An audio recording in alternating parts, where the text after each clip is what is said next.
தமிழ் கதைக்காலம் நேயர்களுக்கு வணக்கம்.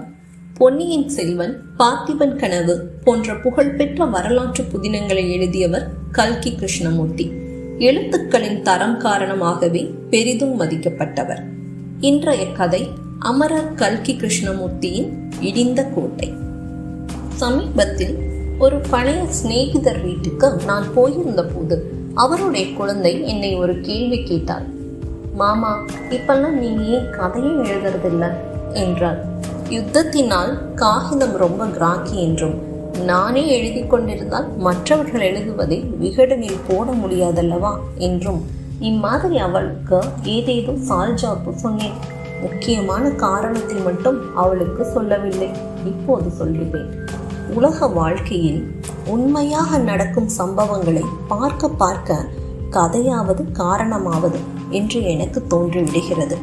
கதையில் கற்பனை செய்ய முடியாத அத்தனை அதிசயமான சம்பவங்கள் வாழ்க்கையில் நடக்கின்றன. ஒரு விசேஷம் என்னவென்றால், அந்த அதிசய சம்பவங்களை குறித்து யாருக்கும் சந்தேகம் உண்டாவதில்லை. இப்படியும் நடக்குமா என்று எண்ணுவதில்லை.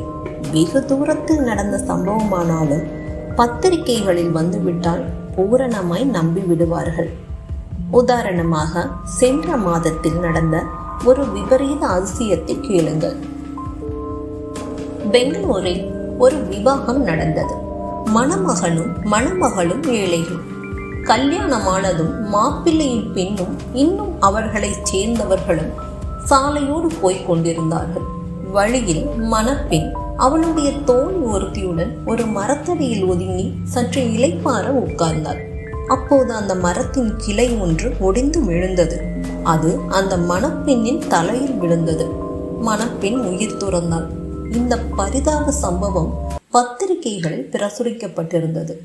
இதுவே ஒரு கதையில் வந்திருந்தால் நாம் லேசில் நம்பி விடுவோமா? அந்த மணப்பெண் அந்த மரத்தடிக்குத்தானா போயிருக்க வேண்டும்? வேறு மரத்தடிக்கு போயிருக்க கூடாதா? அந்த மரக்கிளை 5 நிமிடத்திற்கு முன்பே ஒடிந்து விழுந்திருக்க கூடாதா? அதுவும் மணப்பெண் தலையில் பார்த்துதானா விழ வேண்டும்? பக்கத்தில் உள்ள யார் தலையிலாவது விழக்கூடாதா என்று 1000 ஆட்சேபங்களை சொல்வோம். இதை நினைக்கும் போதுதான் எனக்கு கதை எதற்காக எழுத வேண்டும் என்று தோன்றுகிறது. என் நண்பனின் பெண்ணை போன்றவர்களை திருப்தி செய்வதற்காக ஏதாவது எழுதித்தான் ஆக வேண்டுமென்றால் வாழ்க்கையில் நடக்கும் சம்பவம் ஒன்றையே எழுதிவிடலாம் என்றும் தோன்றுகிறது. அத்தகைய வாழ்க்கை சம்பவம் ஒன்றைத்தான் இப்போது எழுத உத்தேசித்திருக்கின்றேன். 7-8 வருஷங்களுக்கு முன்பு ஒரு முறை நானும் என் சிநேகிதர்கள் இருவரும் திருவண்ணாமலைக்கு போனோம். அண்ணாமலைநாதர், ரமண ரிஷிகள், SVB ஆகிய இந்த 3 பேரையும் பார்த்து வரும் நோக்கத்துடன் நாங்கள் புறப்பட்டோம். அப்போது SVB தமது ஆங்கில கட்டுரைகளில் ஜெயா என்னும் நாகரிக நங்கையை பற்றி அடிக்கடி எழுதி கொண்டிருந்தார்.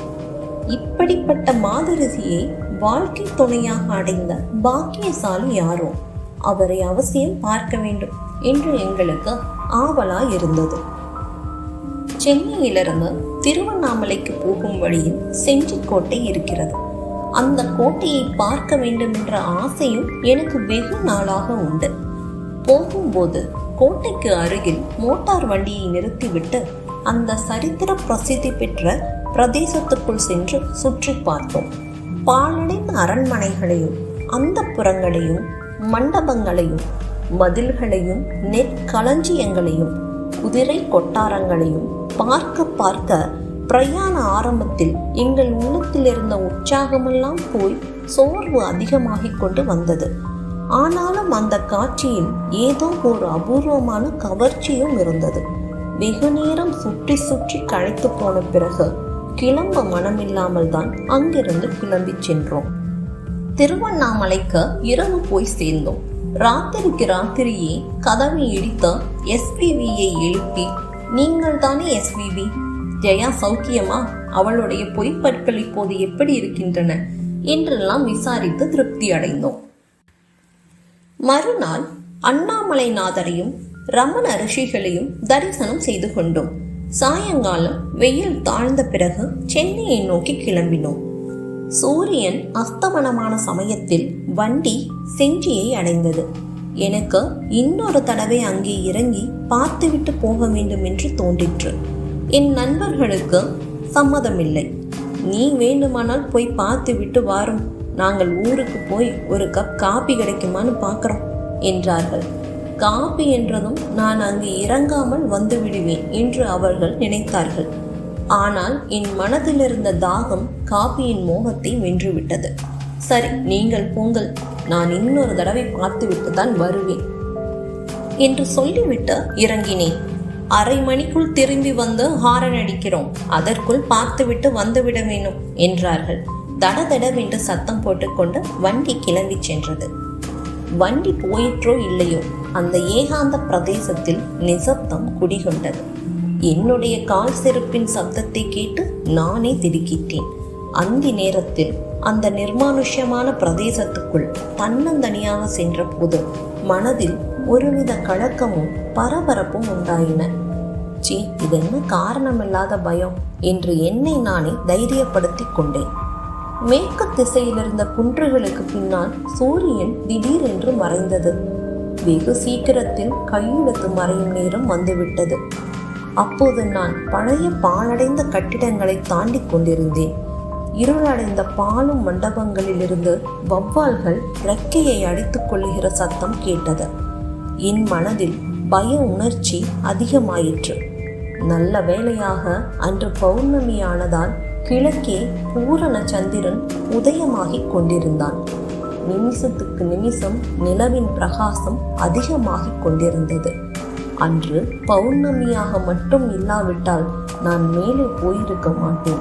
பாதி வழியிலேயே திரும்பி வந்திருப்பேன்.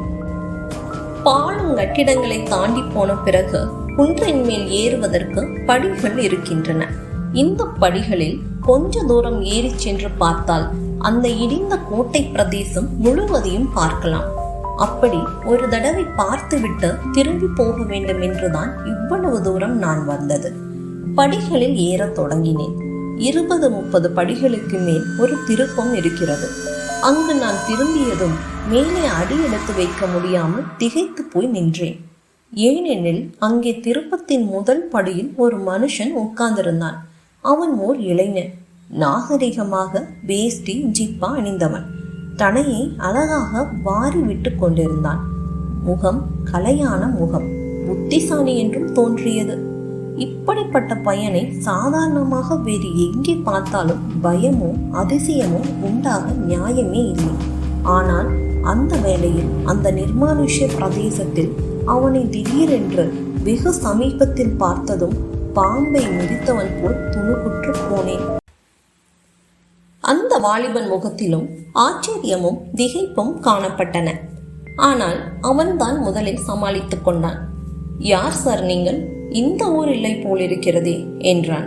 பேச்சு குரல் கேட்டதும் எனக்கும் தைரியம் உண்டாகிவிட்டது. நல்ல வேளை, இங்கே ஒரு மனுஷன் இருக்கிறானே, போகிற போது சேர்ந்து போகலாம் என்று மனதிற்குள் நினைத்தேன். பிறகு நான் அங்கு வந்த காரணத்தை கூறினேன். ஆமாம், இந்த இடத்திலிருந்து வெண்ணிலாவில் இந்த காட்சியை பார்ப்பதற்கு எனக்கு கூட ரொம்பவும் பிடிக்கும். அடிக்கடி இங்கு நான் வருவதுண்டு என்றான். அவன் அருகில் நானும் உட்கார்ந்து, உமக்கு இந்த ஊர் தானா என்று கேட்டேன். இல்லை, என் சொந்த ஊர் பெரிய குளம். பக்கத்து ஊர் பள்ளிக்கூடத்தில் ஆசிரியராய் இருக்கிறேன். வந்து 3 வருஷமாச்சு என்றான். அவன் செகண்டரி ட்ரைனிங் ஆனவன் என்றும் பெயர் குமாரசுவாமி என்றும் தெரிந்து கொண்டேன். தன் கையால் சமைத்து சாப்பிட்டு கொண்டிருப்பதாகவும் அவன் சொன்னபோது, கல்யாணம் ஆகலையா என்று கேட்டேன். கல்யாணமா என்று சொல்லி அவன் வானத்து சந்திரனை நோக்கினான். பிறகு பெருமூச்சு விட்டு கொண்டு என்னை பார்த்து, இதுவரைக்கும் இல்லை என்றான். அப்போது அவனுடைய பார்வையும் புன்னகையும் ஏதோ ஒரு மாதிரியாக இருந்தன. பின்னர் அவனாகவே, ஆனால் பெண் நிச்சயமாயிருக்கிறது என்றான். எந்த ஊரில் என்று கேட்டேன். இந்த ஊரில் இதே இடத்தில்தான் பெண் நிச்சயமாகி 300 வருஷம் ஆகிறது என்று கூறி ஒரு நிமிடம் தயங்கினான். பிறகு, இன்றைக்குத்தான் கல்யாணம் என்று சொல்லி முடித்தான். என்னுடைய நெஞ்சு அடித்துக்கொள்ள தொடங்கிற்று. ஐயோ, இவனுக்கு சித்த பிரமை போல் இருக்கிறதே. இந்த ஏகாந்தமான பிரதேசத்தில் அஸ்தமன வேளையில் இவனிடம் வந்து அகப்பட்டு கொண்டோமே. மெதுவாக அங்கிருந்து கிளம்புவதற்கு நான் தயாராகியில் அவன் என் மனதில் உள்ளதை தெரிந்து கொண்டவன் போல, எனக்கு மூளை சரியில்லைன்னு நினைக்கிறீங்களாக்கும், அப்படித்தான் தோணும். எனக்கே சில சமயம் இதெல்லாம் சித்த பிரம்மையோன்னு தோணுது. உங்களுக்கு நேரம் இருந்தா முழு விவரமும் சொல்றேன். எத்தனையோ நாளாக யாரிடமாவது என்னுடைய அனுபவங்களை சொல்ல வேண்டும் என்று எனக்கும் ஆசையுண்டு என்றான். அவன் பைத்தியக்காரன் என்ற எண்ணம் எனக்கு மாறிவிட்டது. ஏதோ ரொம்பவும் துக்கப்பட்டவன் துக்க மிகுதியால் இப்படி பேசுகிறான் என்று தோன்றியது. அவனுடைய கதையை கேட்டுவிட்டு கூடுமானால் அவனுக்கு யோசனை சொல்லி உதவி செய்ய வேண்டும் என்ற ஆசையும் உண்டாயிற்று. சீக்கிரமாக சொல்லி முடித்தான். கேட்டுவிட்டு போகிறேன் என்றேன். குமாரசுவாமி நன்றி ததும்பிய கண்களுடன் என்னை பார்த்தான். ஆகட்டும், சுருக்கமாக முடித்து விடுகிறேன் என்றான். ஒரு பெருமூச்சு விட்டுவிட்டு மேலே சொல்ல தொடங்கினான். பக்கத்து கிராமத்தில் நான் ஆசிரியர் வேலைக்கு வந்து 3 வருஷம் ஆயிருச்சுன்னு சொன்னேன் அல்லவா. வந்த 6 மாதத்துக்கெல்லாம் சில சிநேகிதர்களுடன் இந்த செஞ்சிக்கோட்டைக்கு ஒரு முறை வந்திருந்தேன். இந்த பாழடைந்த பிரதேசம் எப்படியோ என் மனதை பெரிதும் கவர்ந்து விட்டது. அடிக்கடி இங்கே வர வேண்டும் என்ற ஆசை உண்டாயிற்று. யாராவது துணைக்கு கிடைத்த போதெல்லாம் அழைத்து கொண்டு கிளம்பி விடுவேன். கொஞ்ச நாளில் யாரும் துணை கிடைப்பது அருமையாகிவிட்டது. எனக்கு தெரிந்தவர்கள் எல்லாரும் வெறுமே அந்த சுடுகாட்டில் என்ன வேலை என்று சொல்லி வர மறுத்து விட்டார்கள். பிறகு பள்ளிக்கூடத்து பசங்கள் சிலரை அழைத்து கொண்டு வர தொடங்கினேன். நாளடைவில் அவர்களுக்கும் அலுப்பு வந்து விட்டது. அப்புறம் நான் இங்கே தனியாகவே வர ஆரம்பித்தேன். ஞாயிற்றுக்கிழமை முதலிய விடுமுறை நாட்களில் பிற்பகலில் இங்கு வந்து சுற்றி சுற்றி அடைந்துவிட்டு இருட்டுவதற்குள் திரும்பி விடுவேன். அம்மாதிரி ஒரு நாள் தனியா இங்கு வந்திருந்த அன்று தற்செயலாக பௌர்ணமியா இருந்துச்சு. இது நடந்து சுமார் 1 வருஷம் இருக்கும். இன்று போலத்தான் அன்றும் பூரணச்சந்திரன் வெள்ளி நிலாவை பொழிந்து கொண்டிருந்தான். இந்த இடத்தை விட்டு போக மனமில்லாமல் ஏதேதோ ஆகாய கோட்டை கட்டி கொண்டிருந்தேன். 300 வருஷத்துக்கு முன்பு இதே நேரத்தில் இந்த பிரதேசம் எவ்வளவு கலகலப்பாய் இருந்திருக்கும். தூரத்திலே கோட்டை கதவுகளை சாத்துவார்கள். அரண்மனையில் மேல வாத்தியங்கள் முழங்கிக் கொண்டிருக்கும். குதிரை ஏறிய கோட்டை காவலர்கள் அங்கும் இங்கும் உலாவிக் கொண்டிருப்பார்கள். கோயிலில் தீபாராதனை மணி அடித்து கொண்டிருக்கும். மண்டபங்களில் மட மாதர்கள் நடனமாடிக்கொண்டிருப்பார்கள். ராஜகுமாரிகள் அந்த புறங்களில் பாத சிலம்பு ஒலிக்க நடமாடுவார்கள். இப்படி நான் எண்ணமிட்டு கொண்டிருக்கையில் திடீரென்று எனக்கு மயிர்கூச்சல் எரிந்தது. இது என்ன ஆச்சரியம்! நிஜமாகவே சலங்கை ஒலி கேட்பது போல் இருக்கிறதே. காது கொடுத்து கேட்டேன். எங்கேயோ வெகு தூரத்திலிருந்து ஒரு பெண்மணி பாத சிலம்பு கிளுகிளுவென்று சப்திக்க நடந்து வருவது போல ஒரு பிரம்மை உண்டாயிற்று. அது இந்த உலகத்து ஒளிதானோ அல்லது வேறு உலகத்தைச் சேர்ந்ததோ? அந்த ஒளியை முன்னொரு தடவை எப்போதோ எங்கேயோ கேட்டிருப்பது போன்ற உணர்ச்சியும் எனக்கு உண்டாயிற்று. ஒரு நிமிஷத்தில் என் உடம்பெல்லாம் சொட்ட நனைந்து போகும்படி உயர்த்திவிட்டது. அந்த மாயையிலிருந்து விடுதலை பெறுவதற்காக தேகத்தை ஒரு குலுக்கு குலுக்கிக் கொண்டு எழுந்து நின்றேன். விரைந்து ஊர் போய் சேர்ந்தேன். அன்று ராத்திரி நான் ஒரு கண நேரமும் தூங்கவில்லை. காலையில் என்னை பார்த்தவர்கள், என்னப்பா முகம் இப்படி வெளிரி போயிருக்கிறது, பேய் அடித்தவன் போல் இருக்கிறாயே என்றார்கள். உண்மையில் நேற்றிரவு பேயுலகத்துக்கு போய்விட்டுதான் நான் திரும்பினேனா?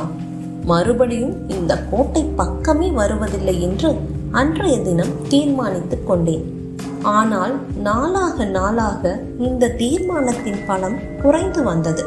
பௌர்ணமி நெருங்க நெருங்க இங்கே வர வேண்டும் என்ற என் ஆசையும் வளர்ந்து வந்தது. கடைசியில் அடுத்த பௌர்ணமி என்று அந்த ஆசையை அடக்க முடியாமல் கிளம்பினேன். ஏதோ ஒரு பெரிய சக்தி என்னை பிடித்து கவர்ந்து இழுப்பதாகவே தோன்றியது. இதே இடத்தில் வந்து உட்கார்ந்து கொண்டேன். பொன்மட்ட தகட்டை போல் பூரண சந்திரன் மேலே மேலே வந்து கொண்டிருந்தது. அஸ்தமித்த 2-3 நாளிகை ஆயிற்று. சரி, அன்று நாம் கேட்ட சிலம்பொலி வெறும் பிரம்மைதான் என்று எண்ணி எழுந்திருக்க முயன்றேன். ஆனால் பாதி எழுந்தவன் மறுபடியும் உட்கார்ந்து விட்டேன். ஏனெனில் அந்த இனிய சிலம்பொலி அப்போது கேட்கத் தொடங்கியது. முதலில் வெகு தூரத்தில் வேறு நோகத்திலிருந்தே வருவது போலிருந்தது. நேரமாக ஆக நெருங்கி வருவது போல் தோன்றியது. அதற்கு மேல் என்னால் அங்கிருக்க முடியவில்லை. எழுந்திருந்து ஓடத் தொடங்கினேன். சிலம்பொலி என்னை பின்தொடரவில்லை என்று தெரிந்த பிறகு கொஞ்சம் சாவதானமாக நடந்தேன். ஆனாலும் ஊர் போய் சேரும் வரையில் என் உடம்பு நடுங்கிக் கொண்டுதான் இருந்தது. பிறகு சாவகாசம் கிடைத்த போதெல்லாம் வரத் தொடங்கினேன். அடிக்கடி பல தடவைகளில் வந்தும் அந்த மாதிரி அனுபவம் எதுவும் ஏற்படாதபடியால் ஏமாற்றம் அடைந்தேன். ஒருவேளை பௌர்ணமிக்கும் அந்த சிலம்பொலிக்கும் ஏதேனும் சம்பந்தம் இருக்குமா என்ற சந்தேகத்தினால் அடுத்த பௌர்ணமி என்று போனேன். சந்தேகம் உறுதியாயிற்று. முன் போலவே சிறிது நேரத்துக்கெல்லாம் சிலம்பொலி கேட்டது. இம்முறை நான் எழுந்து போகவில்லை. என்னதான் நடக்கிறது என்று பார்க்க தீர்மானித்து உட்கார்ந்திருந்தேன். சிலம்பின் ஒலி நெருங்கி நெருங்கி வந்து கொண்டிருந்தது. எனக்கு முன்னால் அதோ அந்த படிப்பக்கம் வந்ததும் சத்தம் நின்றது. அந்த ஒலி நெருங்கி வந்தபோது ஒரு அபூர்வ பரிமள வாசனை பரவி வந்ததாக தோன்றியது. சந்தன வாசனை மாதிரி இருந்தது. ஆனால் மிக மிக லேசா இருந்தது. அது வாசனை தானா அல்லது வாசனையின் ஞாபகமா எனக்கு தெரியவில்லை. சிறிது நேரம் நான் மெய்மறந்து சிலை போல் உட்கார்ந்திருந்தேன். பிறகு சற்று முன் நின்ற இடத்திலிருந்து மறுபடி சிலம்பின் ஒலி கேட்க ஆரம்பித்தது. அது படிகளின் மீது ஏறுவது போலவும் எனக்கு பின்னால் இருந்த மேல்படியில் வந்து நிற்பது போலவும் தோன்றியது. அந்த மிருதுவான சந்தன வாசனை என்னை முற்றும் சூழ்ந்து கொண்டது. தேகத்தின் ஒவ்வொரு ரோமத்வாரம் வழியாகவும் நான் அந்த இன்ப மனத்தை அனுபவித்தேன். இப்படி எத்தனை நேரம் மதி மயங்கி இருந்தேனோ தெரியாது. என் தலைக்கு மேலே வெகு சமீபத்தில் இருதயத்தை பிளக்கும்படியான ஒரு விம்மல் சப்தம் கேட்டது. அடுத்த வினாடி என் மீது சலசலவென்று நீர்த்துளிகள் விழுந்தன. அளவில்லாத திகில் கொண்டவனாய் தூக்கி வாரி போட்டுக்கொண்டு எழுந்திருந்தேன். அப்படி எழுந்திருந்த போது என் மேலே மிக மிருதுவான பட்டு துணி உராய்வது போன்ற உணர்ச்சி உண்டாயிற்று. பிறகு இவ்விடத்தில் நிற்பதற்கு தைரியம் இல்லாமல் அவசரமாய் படிகளில் இறங்கத் தொடங்கினேன். போகும்போது உடம்பெல்லாம் நடுங்கிக் கொண்டிருந்தது. மறு பௌர்ணமி எப்போது வரப்போகிறது என்று காத்திருந்தேன். அன்று ஏன் அவ்வளவு அவசரப்பட்டு எழுந்து வந்தோம் என்று என்னை நானே நிந்தித்துக் கொண்டிருந்தேன். அடுத்த பௌர்ணமியும் வந்தது. வழக்கம் போல் இந்த படியில் வந்து உட்கார்ந்திருந்தேன். அன்று சலங்கையொலி ரொம்பவும் தயங்கி தயங்கி வந்ததாக தோன்றியது. எனக்கு முன்னால் சற்று நின்றது. பிறகு மேலே ஏறி எனக்கு பின்னால் போய் நின்றது. முன் போலவே அந்த இனிய சந்தன வாசனை என்னை சூழ்ந்தது. ஆனால் முன் தடவையை போல் லேசாக இல்லை. சந்தேகமற உணர்ந்து அனுபவிக்க கூடியதாய் இருந்தது. சற்று நேரத்துக்கெல்லாம் பூ போன்ற மெல்லிய கரங்களால் யாரோ என் தோள்களை கட்டி தழுவுவது போன்ற உணர்ச்சி உண்டாயிற்று. தலையிலிருந்து கால் வரையில் நான் புலங்காகிதம் கொண்டேன். அந்த ஸ்பரிசம் அவ்வளவு உண்மையாக தோன்றியபடியால் தழுவிய கைகளை பிடித்து கொள்ள என் கரங்களை உயர்த்தினேன். ஆனால் என் கைகள் ஒன்றையும் பிடிக்கவில்லை. திடுக்கிட்டு திரும்பி பார்த்தேன். வெறும் வெட்ட வெடிதான் இருந்தது. அப்படியே நான் மூர்ச்சையடைந்து விழுந்திருக்க வேண்டும். எனக்கு மூர்ச்சை தெளிந்த போது சந்திரன் ஆகாயத்தில் வெகு தூரம் உயர வந்து விட்டது. தள்ளாடி கொண்டு நடந்து வீடு சென்றேன். என்னை இன்ப பரவசத்தில் ஆழ்த்தி மூர்ச்சையடைய செய்த அந்த ஆலிங்கனத்தை நினைக்கும் போதெல்லாம் மயிர்கூச்சல் உண்டாயிற்று. மறுநாள் சூரியோதயமான போது முதல் நாள் மாலை அனுபவம் வெறும் பொய்யென்று தோன்றிற்று. எனக்கு ஏதோ சித்த பிரமைதான் உண்டாகி நாளுக்கு நாள் அதிகமாகி வருகிறது என்று நினைத்து பயந்து போனேன். இனிமேல் இந்த கோட்டை பக்கம் வரக்கூடாதென்றும் உறுதி செய்து கொண்டேன். ஆனால் அந்த உறுதி வெகு சீக்கிரத்திலேயே குலைந்து போயிற்று. அன்று பள்ளிக்கூடத்துக்கு போனதும் பிள்ளைகள் சிலர், ஏன் சார் உங்களிடம் என்ன சார் சந்தன வாசனை கம்முன்னு வருதே, எங்கேயாவது கல்யாணத்துக்கு போயிருந்தீங்களா என்றார்கள். ஆகவே என்னுடைய அனுபவம் வெறும் பிரம்மை அல்ல, மயக்கம் அல்ல. உண்மையாகவே பிரதி பௌர்ணமியும் ஒரு மாயரூப மோகினி என்னை தேடி வருகிறாள். அவள் யார்? எப்படிப்பட்டவள்? எதற்காக இந்த ஏழை உபாத்தியாயரை தேடி வருகிறாள்? என்றாவது ஒரு நாள் அவளை ரூபத்துடன் நான் காண்பேனா? இந்த அற்புத அனுபவத்தின் மர்மம் இன்னதென்பதை தெரிந்து கொள்வேனா? இதற்கு பதில் அடுத்த பௌர்ணமி என்று எனக்கு கிடைத்தது. அன்று வழக்கம் போல் சலங்கை ஒளி கேட்டதும் நான் ஒளி வந்த திசையை நோக்கி திரும்பி பார்த்தேன். மெய்சிலிர்த்து திகைத்து போனேன். உண்மையாகவே ஒரு பெண் உருவம் என்னை நோக்கி வந்து கொண்டிருந்தது.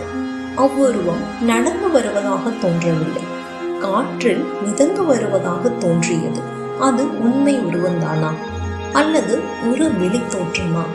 அருகில் நெருங்க நெருங்க ஒரு நிஜ பெண் தான் வருகிறாள் என்று நிச்சயமாயிற்று.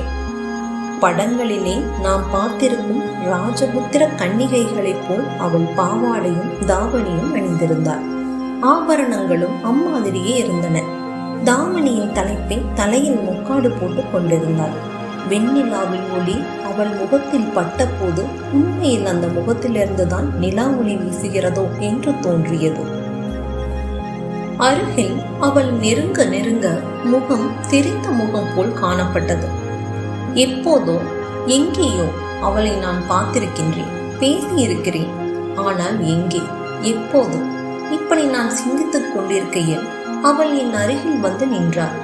அவளுடைய பரந்த கண்களால் என்னை நிமிர்ந்து பார்த்தாள். அந்த கண்களில் ததும்பிய நீர்த்துளிகள் வெண்ணிலவில் முத்தை போல் பிரகாசித்தன. அப்படி பார்த்த வண்ணம், குமார், என்னை ஞாபகம் இருக்கிறதா என்று கேட்டாள். அந்த இனிய குரல் என் காதில் விழுந்ததும் என் இருதயம் விண்ணும் வெடிப்பது போலிருந்தது. எப்போதோ ஒரு சமயம் அவனுடைய கையை நான் பிடித்து கொண்டு, இந்த ஜென்மத்தில் மட்டுமல்ல, 7 ஜென்மத்திலும் உன்னை நான் மறவேன், இது சத்தியம் என்று அவளுக்கு வாக்கு கொடுத்தது மிக பழைய ஒரு கனவை போல் ஞாபகம் வந்தது. அவளுடைய கேள்விக்கு ஏதோ பதில் சொல்ல வாயெடுத்தேன். அந்த கணத்தில் மூர்ச்சையடைந்து கீழே விழுந்தேன். குமாரசுவாமி சொன்ன கதையை ஏட்டில் படிக்கும்போது உங்களுக்கு நம்பிக்கை உண்டாகிறதோ என்னமோ தெரியாது. ஆனால் எனக்கு என்னமோ அவன் சொன்னது எல்லாம் நிஜமாகவே தோன்றிக் கொண்டிருந்தது. அந்த இடமும் அந்த நேரமும் சேர்ந்து அப்படி என்னை மயக்கி இருக்க வேண்டும். குமாரசாமி கதையை நிறுத்திவிட்டு எழுந்து நின்றான். நாற்புறமும் ஒரு தடவை சுற்றி பார்த்தான். பிறகு மறுபடியும் உட்கார்ந்தான்.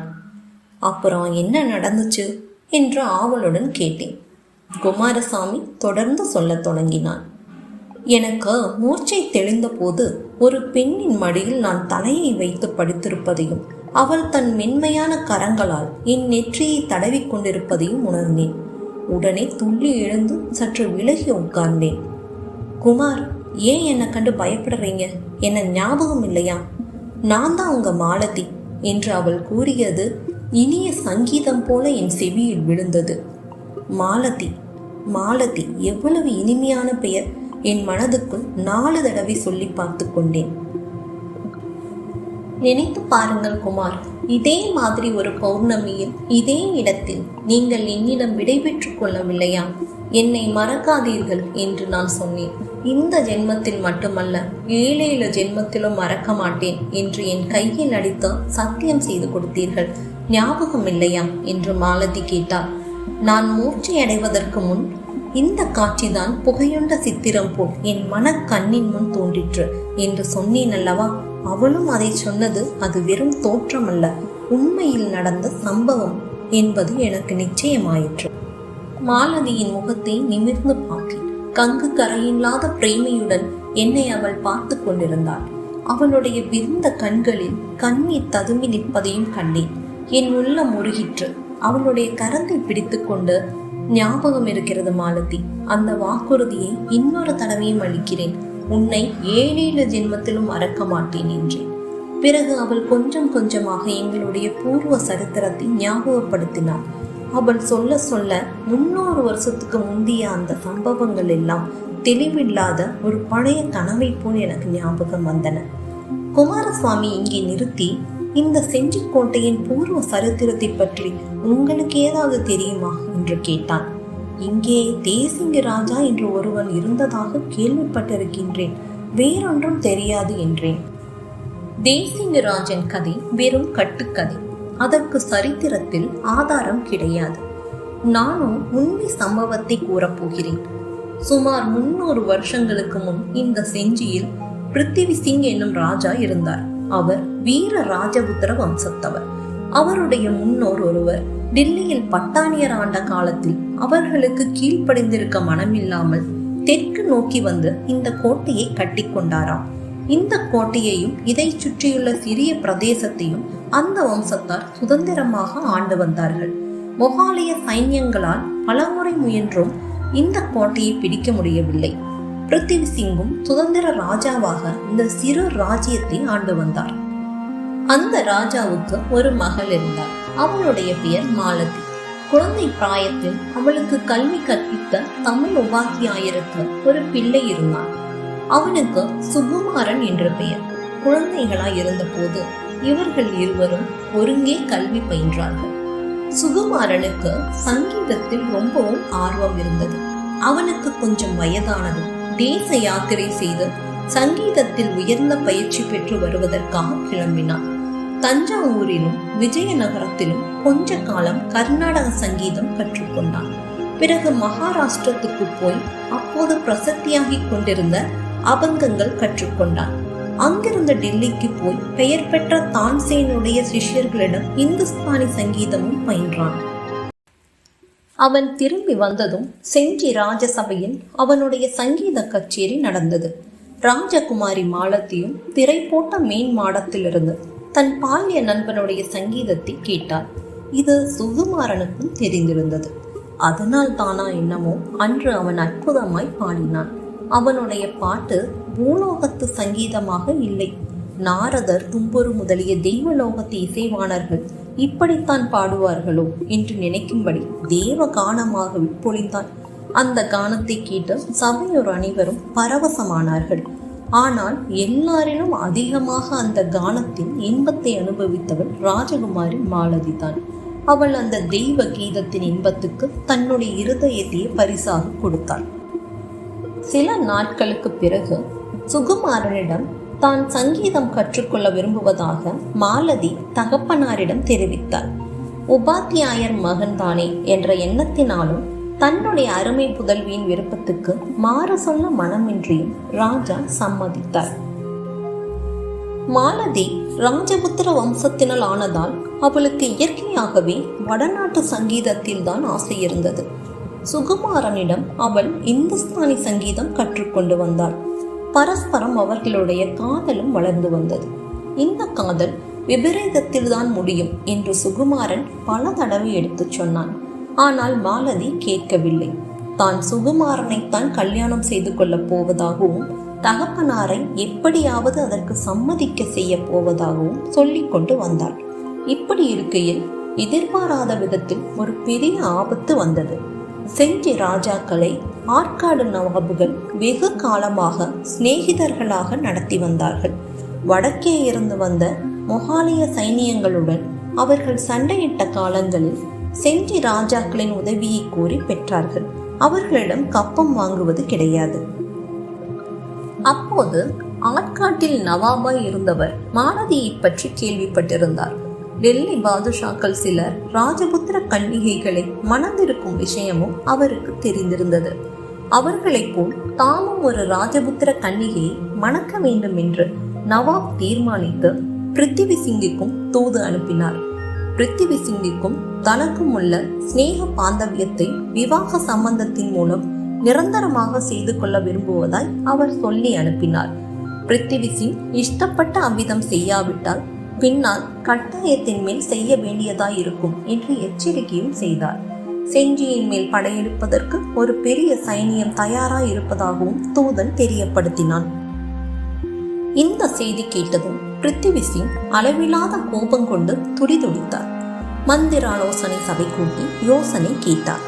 சபையில் யாரும் யோசனை சொல்ல துணியவில்லை. ராஜகுமாரியை நவாபுக்கு மனம் செய்து கொடுக்க மறுத்தால் யுத்தத்திற்கு தயாராக வேண்டும். 300 வீரர்களை வைத்துக்கொண்டு 30,000 வீரர்கள் அடங்கிய சைனியத்தோடு சண்டை போட முடியுமா? நவாபுக்கு உங்கள் பெண்ணை கட்டி கொடுங்கள். என்று சொல்லவும் யாருக்கும் தைரியம் வரவில்லை. இந்த நிலைமையில் உபாத்தியாயரின் புதல்வன் சுகுமாரன் எழுந்து யோசனை கூற முன்வந்தான். நவாபின் கோரிக்கையை மறுத்துவிட வேண்டியதுதான் என்று அவன் தைரியமாய் கூறினான். நவாப் படையெடுத்து வந்தால் வரட்டும். இந்த கோட்டைக்குள் இருந்து கொண்டு குறைந்தது 6 மாதம் நவாபின் படைகளை எதிர்த்து நிற்கலாம். மகாராஷ்டிரத்தில் சிவாஜி மகாராஜா இந்த தர்மத்தை ரசிப்பதற்காக கிளம்பியிருக்கிறார். அவருக்கு செய்தி அனுப்பினால் கட்டாயம் நம்முடைய உதவிக்கு வருவார். நானே போய் அழைத்து வருகிறேன் என்றான். பிருத்திவி சிங் மிகவும் சந்தோஷமடைந்து சுகுமாரனை மகாராஷ்டிரத்துக்கு அனுப்ப இசைந்தார். மாசி மகத்து பௌர்ணமி அன்று இரவு மாலதியை சுகுமாரன் சந்திக்க தான் சிவாஜி மகாராஜாவிடம் தூது போவதை தெரிவித்து விடை கேட்டான். இந்த காரியத்தை தான் செய்து முடித்தால் மகாராஜா மனம் மகிழ்ந்து மாலதியை தனக்கு மனம் செய்து கொடுக்க இசையலாம் என்றும் கூறினான். மாலதிக்கும் இந்த நம்பிக்கை ஏற்பட்டது. ஆனாலும் சுகுமாரனை பிரிவது அவளுக்கு பெரும் துன்பத்தை அளித்தது. அப்பொழுதுதான் என்னை மறந்து விடாதீர்கள் என்று அவள் மனமுருகி கூறினாள். சுகுமாரனும் 7 ஜென்மத்திலும் மறக்க மாட்டேன் என்று சத்தியம் செய்து கொடுத்தான். சுகுமாரன் கிளம்பி சென்ற சில நாட்களில் பிருத்திவி சிங்கிற்கு மற்ற மந்திரிகள் துர்போதனை செய்து அவருடைய மன உறுதியை குலைத்தார்கள். சிவாஜியாவது இங்கே வருவதாவது நடக்காத காரியம். சுகுமாரன் பைத்தியக்காரன், உலகம் தெரியாதவன், ஏதோ போயிருக்கிறான். அவன் சிவாஜியை பார்ப்பதே நிச்சயமில்லை. நவாபுடன் சமாதானம் செய்து கொள்வதே நலம் என்றார்கள். மாலதியும் ஒரு தவறு செய்தாள். ஒரு நாள் தந்தையிடம் பிரியமாய் பேசிக் கொண்டிருந்த போது சுகுமாரனிடம் தான் கொண்டிருந்த காதலை பற்றி சொல்லி தன்னை அவனுக்கே கல்யாணம் செய்து கொடுக்க வேண்டும் என்று வேண்டிக் கொண்டாள். இதனால் பிருத்திவி சிங்கின் மனம் அடியோடு மாறிவிட்டது.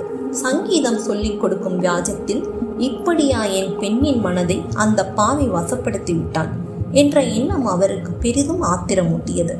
அதைவிட நவாபுக்கு கொடுப்பதே நலம் என்று எண்ணினார். பெரிய பெரிய ராஜபுத்திர மன்னர்கள் ஏற்கனவே முகலாயர்களுக்கு பெண் கொடுத்து வழி காட்டியிருக்கவில்லையா? நாம் மட்டும் கொடுத்தால் என்ன தப்பு? நம்முடைய பெண்ணும் அவருடைய அழகுக்கும் சாமர்த்தியத்திற்கும் ஒரு நூர்ஜஹானை போல் ஆகலாம் அல்லவா? இப்படியெல்லாம் நினைத்தார் அந்த பேராசை பிடித்த கிழவர். தம் குமாரியின் மன விருப்பத்தை அவர் ஒரு பெரிய காரியமாகவே கருதவில்லை. நவாபுக்கு தம்முடைய சம்மதத்தையும் தெரிவித்து விட்டார். மாலதிக்கு இது தெரிந்த போது இடியுண்ட நாகத்தை போல் துடிதுடித்தாள்.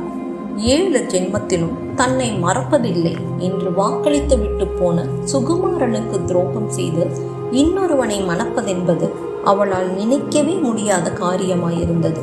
தகப்பனாரிடம் எவ்வளவோ சொல்லி மன்றாடி பார்த்தாள். ஒன்றும் பலிக்கவில்லை.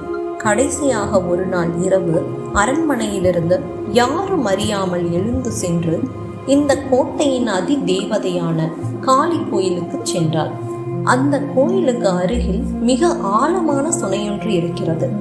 அம்மனை தியானித்துக் கொண்டே அந்த சுனையில் விழுந்து உயிர் துறந்தாள்.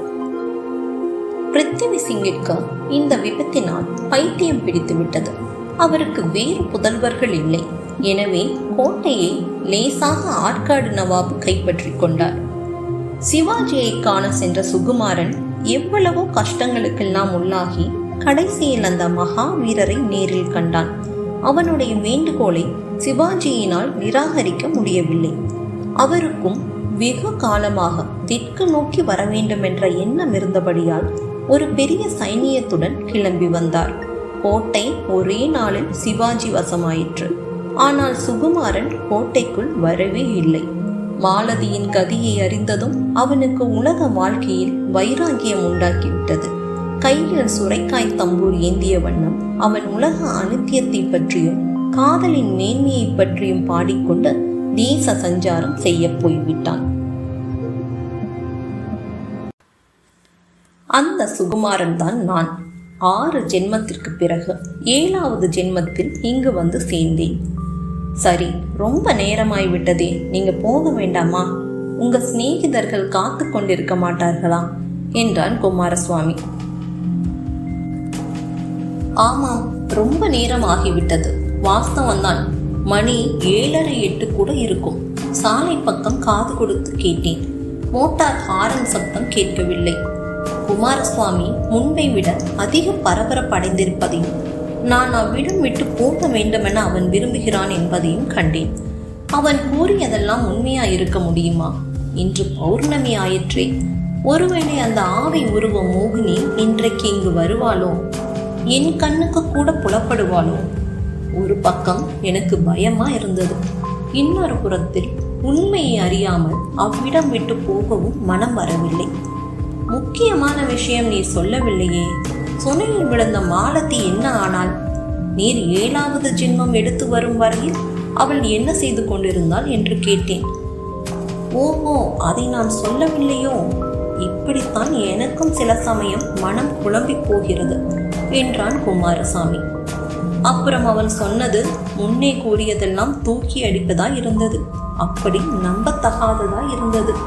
அதோடு கொஞ்சம் முன்பின் குழப்பமாகவும் இருந்தது. அவன் கூறியதை ஒழுங்குபடுத்தி நானே இங்கு சுருக்கமா சொல்லிடுறேன். காளி கோயில் சுனையில் மாலதி விழுந்தாள் அல்லவா? விழும்போதே அவளுக்கு ஞாபகம் தவறிவிட்டது. மறுபடி உணர்வு வந்தபோது தன்னை காளித்தாய் தன் கரங்களில் ஏந்தி கொண்டிருப்பதை கண்டாள். குழந்தாய், என்ன காரியம் செய்தாள்? நரபலி வாங்கிக் கொண்டேன் என்று என்னை அல்லவா ஜனங்கள் நிந்திப்பார்கள். இப்படி செய்யலாமா என்று காளி மாதா கூறியது அவள் காதில் விழுந்தது. மாலதி தான் இப்போது சூட்சும சரீரத்தில் இருப்பதையும் உணரவில்லை. முன் போலவே ஸ்தூல தேகங்களை கொண்டிருப்பதாகவும் காளித்தாய் தனக்கு மரணம் நேராமல் காப்பாற்றியதாகவும் எண்ணினாள். காளி மாதாவின் கால்களை கெட்டியாக பிடித்து கொண்டாள். தாயே, ஒரு வரம் எனக்கு கொடுக்க வேண்டும். கொடுத்தால்தான் காலை விடுவேன் என்று கதறினாள். தாயார் கொடுப்பதாக வாக்களித்து என்ன வேண்டும் என்று கேட்டதற்கு, அம்மா, நான் சொல்ல வேண்டுமா? உனக்கு தெரியாதா? நான் சுகுமாரனையே பதியாக அடைய வேண்டும். இந்த வரம்தான் எனக்கு வேண்டும் என்று கூறினாள். அப்போது மாதா அவளுக்கு அவளுடைய உண்மை நிலைமையை உணர்த்தினாள். அவள் தேகத்தை இழந்து விட்டதையும் ஆவி ரூபத்தில் இருப்பதையும் தெரிவித்து, ஆகையால் இன்னொரு ஜென்மம் எடுத்துத்தான் சுகுமாரனை கணவனாக அடைய முடியும் என்று சொன்னாள். மாலதி மாதாவின் காலை விடவில்லை. மறு ஜென்மத்தில் எனக்கு ஞாபகம் இருப்பது என்ன நிச்சயம்? அதெல்லாம் முடியாது. இந்த ஜென்மத்தில் நான் இந்த நினைவுடனேயே சுகுமாரனை அடைய வேண்டும் என்று பிடிவாதம் பிடித்தாள். அப்படியானால் நீ 300 வருஷம் காத்திருக்க வேண்டும். அத்தனை நாளும் இந்த மலை பிரதேசத்தில் ஆவி ரூபத்தில் அடைய வேண்டும். ஒவ்வொரு வினாடியும் உனக்கு ஒரு யுகமாக இருக்கும். இதற்கு சம்மதமா என்று காளியம்மன் கேட்டாள். மாலதி எவ்வளவு யுகமானாலும் காத்திருப்பேன் என்றாள். சரி, அப்படியானால் நீ கேட்கும் வரம் கொடுக்கிறேன். இந்த ஞாபகத்துடனேயே நீ சுகுமாரனை அவனுடைய 7வது ஜென்மத்தில் அடைவாய். ஒவ்வொரு ஜென்மத்திலும் அவன் இங்கு ஒரு முறை வருவான். நீ அவனை காண்பாய். ஆனால் அவன் உன்னை காண மாட்டான். 7வது ஜென்மத்தில் அவன் வரும்போது உன்னுடைய உருவம் அவனுடைய கண்ணுக்கு புலப்படும். என்னுடைய சந்நிதியில் நீங்கள் கல்யாணம் செய்து கொள்வீர்கள் என்று காளி மாதா வரம் கொடுத்தாள். மாலதி அன்று முதல் ஆவி உருவத்தில் செஞ்சிக்கோட்டையில் சஞ்சரித்துக் கொண்டிருந்தாள். அந்த கோட்டையில் நடந்த சகல விஷயங்களையும் அவள் பார்த்து வந்தாள். ஆனால் அவனை யாரும் பார்க்கவில்லை. காளி மாதா கூறியது போலவே அவளுக்கு ஒவ்வொரு வினாடியும் ஒரு யுகமாக இருந்தது. நாளுக்கு நாள் சுகுமாரனிடம் அவள் கொண்டிருந்த பிரேமையின் தாபமும் அதிகமாகிக் கொண்டிருந்தது. தேகம் இல்லாதபடியால் கண்ணீர் விட்டு அழ முடியவில்லை, புலம்ப முடியவில்லை. இம்மாதிரி வழிகளில் தாபத்தை தணித்துக் கொள்ள முடியவில்லை. அவ்வளவு தாபமும் உள்ளத்துக்குள்ளேயே குமிழி வெடித்துக் கொண்டிருந்தது. காளி மாதாவின் வாக்கின்படி ஒவ்வொரு ஜென்மத்திலும் சுகுமாரன் ஒரு தடவை செஞ்சிக்கு வந்து கொண்டிருந்தான். அப்போதெல்லாம் மாலதி அனுபவித்த வேதனைக்கு அளவே இல்லை. அவனை இவள் ஒவ்வொரு தடவையும் தெரிந்து கொண்டாள். அவனுக்கு இவள் இருப்பதே தெரியவில்லை. ஆனால் அவனும் கூட அவ்விடம் வந்ததும் இன்னதென்று தெரியாத கிளேசத்தை அடைந்து ஒவ்வொரு முறையும் அவ்விடத்தை விட்டு போவதற்கு தயங்கினான். கடைசியில் சுகுமாரன் இந்த 7வது ஜென்மம் எடுத்து வந்த போதுதான் காளித்தாய் அருளியபடி அவளுடைய மனோரதம் நிறைவேறிற்று. குமாரசுவாமியின் முன்னால் அவள் உருவம் பெற்று வரவும் அவனுடன் வார்த்தையாடவும் முடிந்தது. குமாரசுவாமிக்கும் அவள் சொன்ன உடனே அந்த பூர்வ ஜென்ம சம்பவங்கள் எல்லாம் ஒருவாறு ஞாபகத்துக்கு வந்தன. அவ்வளவுதான் கதை, உங்களுக்கு நேரமாகிவிட்டதல்லவா என்று சொல்லி எழுந்திருந்தான் குமாரசுவாமி. நானும் எழுந்து நின்று, நீர் வரவில்லையா, இங்கேயே இருக்க போகிறீரா என்று கேட்டேன். குமாரசுவாமி ஆகாயத்தில் மேலே வந்து கொண்டிருந்த பூரண சந்திரனை பார்த்தான். இன்று பௌர்ணமி என்பது தெரியவில்லையா? இத்தனை நேரமும் என் மனதில் கொந்தளித்துக் கொண்டிருந்த கேள்வியை இப்போது கேட்டேன். உன்னுடைய மாலதி இப்போது வருவாள் என்று எதிர்பார்க்கிறீரா? குமாரசுவாமி சிரித்தான். நான் சொன்னதில் உங்களுக்கு நம்பிக்கையே ஏற்படவில்லை போலிருக்கிறது என்றான். அந்த சமயத்தில் தூரத்தில் கிளுகிணுவெனும் கால் சலங்கை சப்தமும் கை வளையல்கள் குலுங்கும் சப்தமும் கேட்டது. எனக்கு மயிர் கூச்செறிந்தது. உடம்பெல்லாம் வியர்வை துளித்தது. சப்தம் அந்த திசையை நோக்கி திரும்பினேன். சற்று தூரத்தில் செடிகளின் மறைவில் ஒரு பெண் உருவம் காணப்பட்டது. தெரிந்த வரையில் மணப்பெண்ணை போல் அந்த உருவத்துக்கு சிங்காரிக்கப்பட்டிருந்தது. குமாரசுவாமி 2 பாய்ச்சலில் அந்த பக்கம் பாய்ந்து சென்றான். எனக்கு உடம்பெல்லாம் விடவிடவென்று நடுங்கிற்று. அதே சமயத்தில் சாலையில் மோட்டார் ஹாரனின் சப்தம் அலறியது. அது கொஞ்ச நேரமாய் சப்தமிட்டு கொண்டிருந்திருக்க வேண்டும். எனக்கு அப்போதுதான் காதில் விழுந்தது. மோட்டார் ஹாரனின் சப்தம் வந்த திசையை நோக்கி நான் விரைவாக நடந்தேன். திரும்பி பார்க்க பயமா இருந்தது. நிமிஷத்துக்கு நிமிஷம் பயம் அதிகமாயிற்று. சற்று நேரத்துக்கெல்லாம் ஓடத் தொடங்கினேன். சாலைக்கு ஒரு பர்லாங்கு தூரத்தில் நான் வந்தபோது என் நண்பர்கள் எதிரில் வந்தார்கள். அவர்களை கண்டதும் நான் ஒருவாறு சமாளித்துக் கொண்டேன். ஆனாலும் நான் பயந்து ஓடி வந்திருக்கின்றேன் என்பது அவர்களுக்கு தெரிந்து போயிற்று. மெதுவாக கையை பிடித்து அழைத்து கொண்டு போய் மோட்டாரில் சேர்த்தார்கள். கார் கிளம்பியதும் எனக்கு தைரியம் உண்டாயிற்று. அவர்கள் வருவதற்கு ஏன் அவ்வளவு தாமதம் என்று கேட்டேன். ஊருக்குள்ளிருந்து கிளம்பிய போது கார் தகராறு செய்ய ஆரம்பித்ததென்றும் ஸ்டார்ட் ஆகவில்லை என்றும் அதை கிளப்புவதற்கு ரொம்ப நேரம் ஆகிவிட்டதென்றும் சொன்னார்கள்.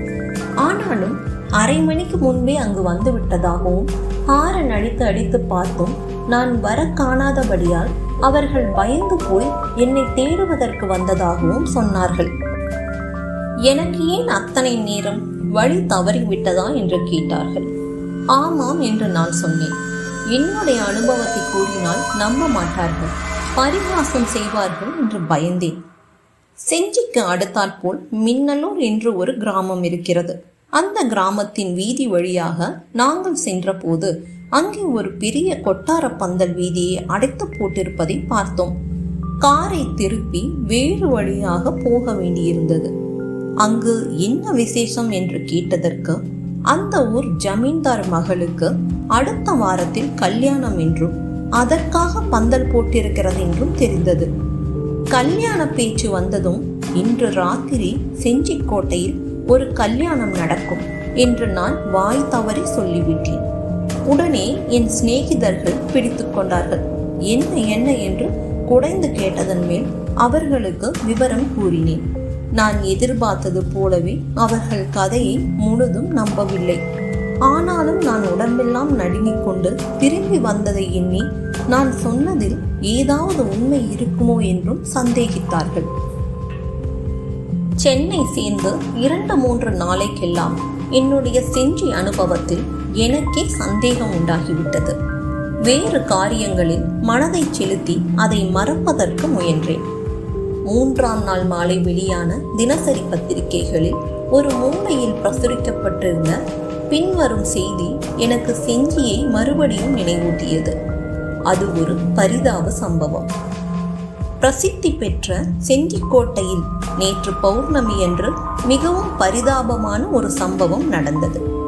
அன்று இரவு அங்கேயுள்ள அம்மன் கோயிலுக்கு முன்னால் சுனையின் கரையில் ஒரு வாலிபனும் ஒரு இளம் பெண்ணும் தற்கொலை செய்து கொண்டு மாண்டார்கள்.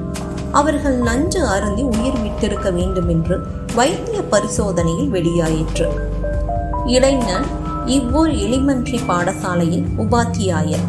சமீபத்தில் அவனுக்கு வேறு ஊருக்கு மாற்றல் உத்தரவு வந்திருக்கிறதாம். காலஞ்சென்ற பின் இவ்வூர் ஜமீன்தார் சேஷாசல ரெட்டியாரின் ஏக புதல்வி. இந்த பெண்ணுக்கு அடுத்த வாரத்தில் கல்யாணம் நடக்க ஏற்பாடாயிருக்கிறது என்பது குறிப்பிடத்தக்கது. குமாரசாமி என்கிற அந்த இளைஞனும் இந்த பெண்ணும் பரஸ்பரம் காதல் கொண்டிருந்தார்கள் என்றும் அவர்களுடைய கல்யாணத்துக்கு ஜமீன்தார் சம்மதிக்காமல் வேறு பணக்கார இடத்தில் பெண்ணை கொடுக்க ஏற்பாடு செய்திருந்தபடியால் இந்த விபரீத சம்பவம் நேர்ந்ததென்றும் சொல்லப்படுகிறது. அந்த இளங்காதலர்களின் பரிதாப முடிவை குறித்து எல்லாரும் வருத்தப்பட்டாலும் இந்த காலத்தில் இப்படிப்பட்ட காதல் உண்டா என்று அதிசயத்துடன் பேசிக்கொள்கிறார்கள். இந்த செய்தியை படித்ததும் சாதாரணமாய் கல் நெஞ்சனின்று பெயர் வாங்கிய என் கண்களிலிருந்து கலகலவென்று நீர் பொழிந்தது. அந்த இளங்காதலர்களின் அகால மரணத்தினால் விளைந்த துக்கத்துடன், ஆகா, தமிழ்நாடு ஒரு அபூர்வ கதாசிரியனை அல்லவா இழந்துவிட்டது என்று எண்ணியும் வருந்தினேன். அடப்பாவி, என்னிடம் மட்டும் கதை சொல்லாமல் உண்மையை சொல்லியிருக்க கூடாதா? அப்படி சொல்லியிருந்தால் அசட்டு பிள்ளை, காதல் பிரேமை என்பதெல்லாம் 3 நாள் பைத்தியம், தேசத்துக்காக உயிரை கொடுத்தாலும் புண்ணியம் உண்டு என்று புத்தி சொல்லி காப்பாற்றியிருப்பேனே.